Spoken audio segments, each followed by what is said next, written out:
think we'll get it this time. I hope we get it this time. If we don't get it this time, I don't know what we're going to do. All right. Hey there, folks. How you doing today? Welcome back to the channel, and please bear with any of the background racket that you're more than likely going to hear throughout this production. We are on location where life happens. There's all kinds of stuff going on out there today. Actually, every few minutes you'll hear helicopters circling overhead. Don't freak out. That's not what they're here for.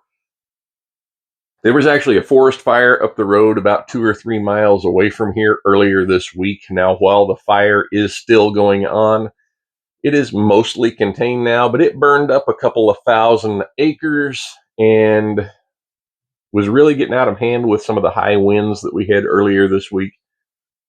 It's under control now, but the fire crews and the folks from Texas A&M that were down here helping out with the surveying the fire, they're still doing their thing, trying to keep the rest of us safe.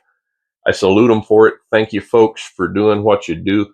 Moving on into today's production, out here on the table in front of us, we have our Taurus GX2. Now, March 2025, we did our initial review of this pistol back in January 2025. At the time, it was brand new, hot off the press. And since then, I have received numerous comments on that video or on some of the shorts that we did on it from folks like you saying, hey, I've got one of these. I picked one up the other day, so on and so forth. So it's time now that we bring it back out and we talk about some of the things that we have discovered about it and some of the things that we're doing to try to make it better. Real quick disclaimer, a caveat, if you will. On that initial video at the beginning, there was a very long and drawn out dawn of time explanation about the history and the evolution of Taurus polymer frame striker fired handguns. At one point in that video, possibly more than one point, but at one point in particular, I misspoke, or at least alluded to something that was not the case. I'll paste that in right here so you can see it for a second. As the 40 Smith & Wesson was waning in popularity by the time the G3 came around, it wasn't ever included in the G3 series, at least not to my knowledge. However, it remains an option with the still available today G2 line. Understand that at the time I was doing the review work that we did on the Taurus G3 series, there was no 40 caliber option. By the time they came out with the 40 caliber version of the G3C, which to the best of what I found scouring the urine-scented back alleys of the internet, is about August or September of 2023. We had already done everything that we were doing with that pistol before then, and I never bothered to research whether or not they had eventually released a 40 caliber version of it. I believe there is one model of the G3C pistol that is available in 40 cal as of today. But yes, they are available. There were several of you that were quick to say, hey, no, I've got one of those, so I appreciate that. I should have looked a little closer before I said it. I'll try not to let it happen again. So, one of the other things that I mentioned in that dawn of time explanation was that in the evolution of the Taurus Millennium line, around the time they came out with the G3 series, the biggest improvement over the previous series was the adaptation of Glock-style sights for their pistols. What does that even mean? Basically, the pattern, the dovetail, the little hole in the front of the slide that accepts the sights on the Taurus pistols from the G3 forward are all patterned after Glock-style sights, so you can use Glock sights on them, at least in theory. Now, I had mentioned in that other video that while there are plenty of pistols that say they take Glock-style sights, some of them don't fit real well, and there's differences in the size of dovetail, so on and so forth, so it doesn't always work. But it has been my experience on the several that I've done it with that Glock-style sights do in fact work quite well on Taurus pistols, and that's what we're here to talk about today. Well, we're waiting. This particular pistol, our Taurus GX2, has been double-checked, triple-checked, There's no ammunition in it. It is a safe and empty weapon. We're going to be handling it here in just a second, so I wanted to reiterate that to you folks out there. This particular pistol came equipped with a white dot front sight and a serrated rear sight. I'll throw up an image of that right there. That's pretty much par for the course what Taurus equips their handguns with. Now, without reiterating everything that I had mentioned in the other video, if you're going to carry a pistol for defensive purposes, I think night sights are one of the things that you really can't skimp on. You really, really should have a good glow-in-the-dark set of sights on your pistol, because bad things happen in low light. And even if you're not out after dark much, there's times of the year when it gets dark, 6:30, 7 o'clock in the evening, and that's when bad guys come out of the woodwork. So just by the statistics, most occasions where you might need your handgun occur in low light situations, and it's always a good thing when you can pick out your sights. I'll quit beating on that, but now you'll see that we have a nice looking set of glow-in-the-dark tritium-powered sights on this pistol, and these were provided to us by the folks over at XS Sights in Fort Worth, Texas.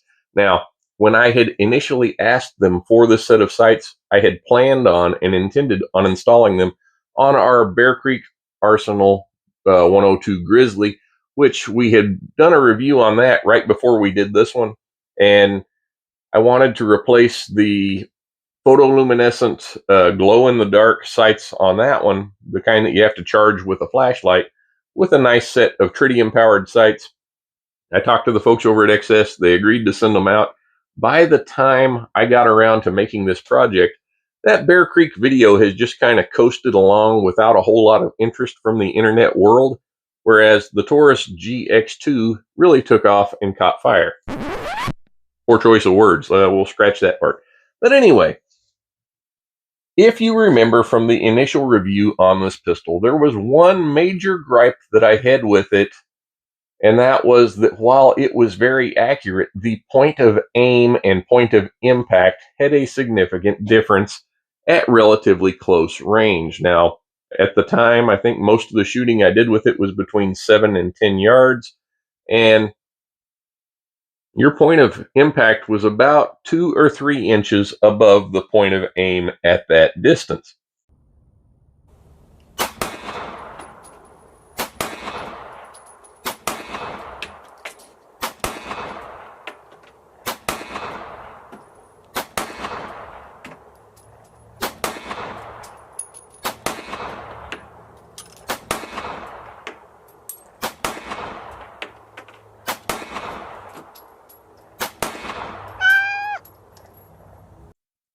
So what it required was that I modify the hold on the pistol and align my sights at more of a 6 o'clock position than what I had previously been used to with pistols of the Taurus line. Most of them, the G3C, the GX4, you line those dots up, you put that front sight right on whatever it is you're aiming at, and it's going to hit pretty much right there. With this one, not so much. You move out to 25 yards, and that distance was significant. So at first I thought perhaps it was just the particular set of sights that came on top of this pistol, so I was anxious to see if changing them out for something else might improve that. Well, as you can see here from our range footage the other day,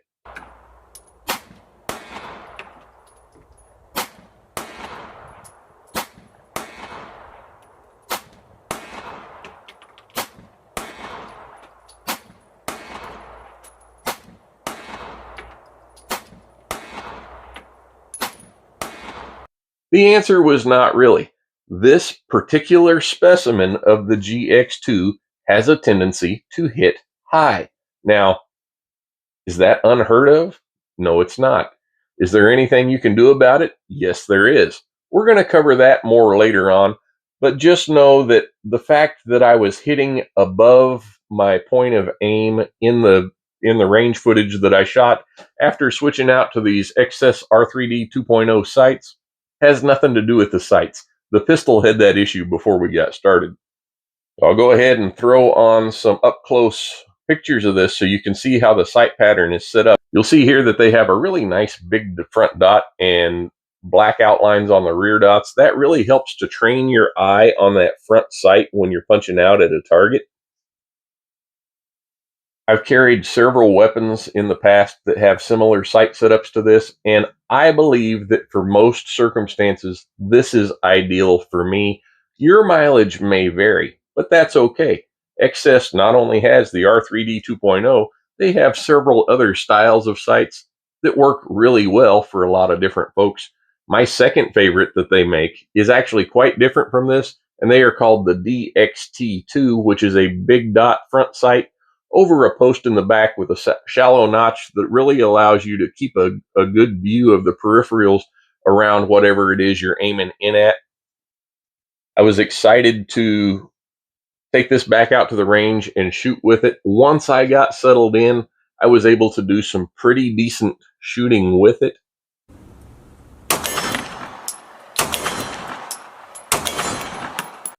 There are several different manufacturers of tritium powered sights on the market. Prior to my finding XS Sights, I was always kind of a big fan of Ameriglow, and that's actually what I have on my work weapon. Nothing wrong with them, but for the money, the XS Sights are just better. I've tested them alongside factory Glock sights, Trijicon sights, Ameriglow sights. You know what? The XS sights seem to just be a little bit brighter. But I'm going to cut the lights out now so you can see what the brightness levels are of these three sights. The Ameriglow Troopers on this pistol are only about a year old. The XS sights are brand new. And the Glock factory sights on the Glock 19 are about 3 years old. So let's see what happens. Okay, here, and from left to right, again, we have the Ameriglow Troopers. We have the XS sights, which you can see are much brighter. Now, granted, they are a little newer, but that other pair is only about a year old. And then the Glock 3-dot night sights over here on this side are really kind of pale in comparison. Those XS sights are really stealing the show here. If you like this set of R3D 2.0s that we have mounted on top of the GX2, you could jump over to XS's website and pick up a set of those for about $125. But if you're not in a real big hurry to get a hold of a set, what I would advise that you do is stay tuned to the community page here on YouTube, or check out my Instagram. I'll put a link to that down in the description of this video. XS contacts me rather frequently and tells me whenever they're going to run a sale. Typically when they do, you could save anywhere from 20 to 30% off the cost of a set of sights. And they run one of those about every month or so. So I'll open up the comment section now to hear what you have to say about XS sights. Have you ever tried them out before? Have you been looking for a set of sights and wondering what to get? Let me know in the comment section down below. And until next time, folks, take care and God bless.